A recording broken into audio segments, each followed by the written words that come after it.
बार फिर मनपूर्वक स्वागत और अभिनंदन। आज सुनते हैं कहानी कर्मयोगी सत्यकाम की।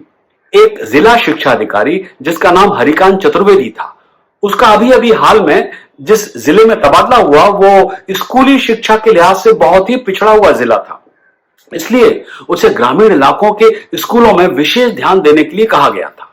शीघ्र ही जिला अधिकारी ने ग्रामीण इलाकों का दौरा करना शुरू किया, जिसमें कुछ स्कूल पहाड़ी व जंगली इलाके में स्थित थे।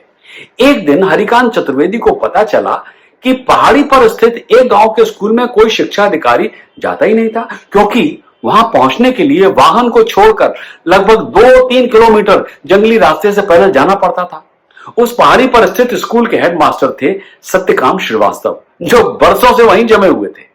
हरिकांत ने तय किया कि वहां सरप्राइज विजिट करनी चाहिए। अगले दिन सुबह वो 2 कर्मचारियों के साथ दौरे पर निकल पड़ा। एक जगह उन्होंने गाड़ी खड़ी की और फिर पैदल यात्रा शुरू की। लगभग 1.5 घंटे सकरे पथरीले जंगली रास्ते से होकर वे ऊपर गांव तक पहुंचे। सामने स्कूल का पक्का भवन था और आसपास लगभग 100 कच्चे पक्के मकान थे। स्कूल साफ सुथरा और व्यवस्थित रंग से पुता हुआ था। बस 3 कमरे, बरामदा और चारों तरफ हरियाली। अंदर क्लासरूम में कक्षाओं में लगभग 100 बच्चे तल्लीनता पूर्वक पढ़ रहे थे। हालांकि वहां शिक्षक भी कोई नहीं था। एक बुजुर्ग सज्जन बरामदे में, जो बतौर चपरासी नियुक्त थे, बैठे थे। तभी हरिकांत ने देखा कि 40-42 वर्ष के सज्जन अपने दोनों हाथों में पानी की बाल्टियां लिए ऊपर चले आ रहे हैं।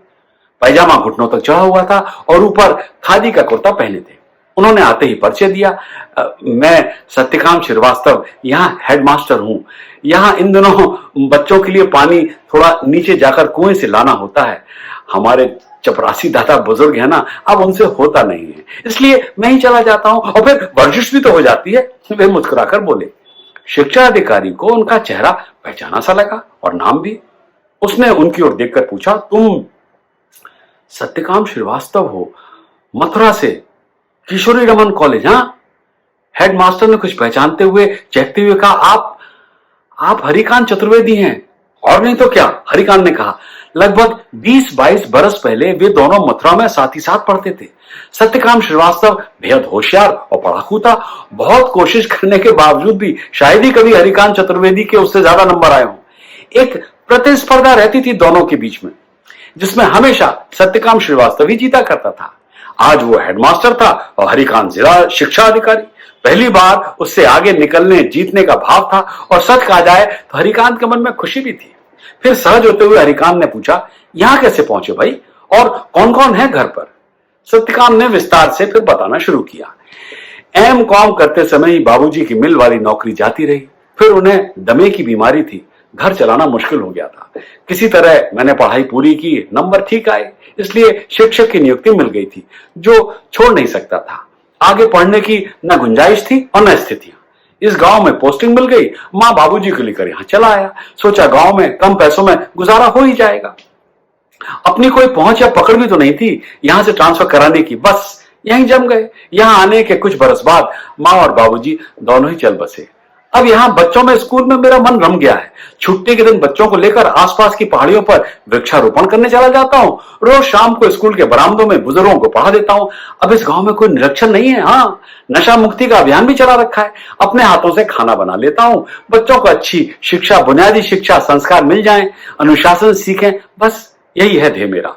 मेरा यहाँ कोई ज्यादा खर्च भी नहीं है। हाँ, मेरी ज्यादातर तनख्वाह इन बच्चों के खेलकूद और स्कूल पर खर्च हो जाती है। तुम तो जानते हो ना, कॉलेज के जमाने से क्रिकेट खेलने का जुनून था, वो बच्चों के साथ खेलकर पूरा हो जाता है, बड़ा सुकून मिलता है। हरिकांत ने टोकते हुए कहा, मां बाबूजी के पास शादी का विचार नहीं आया?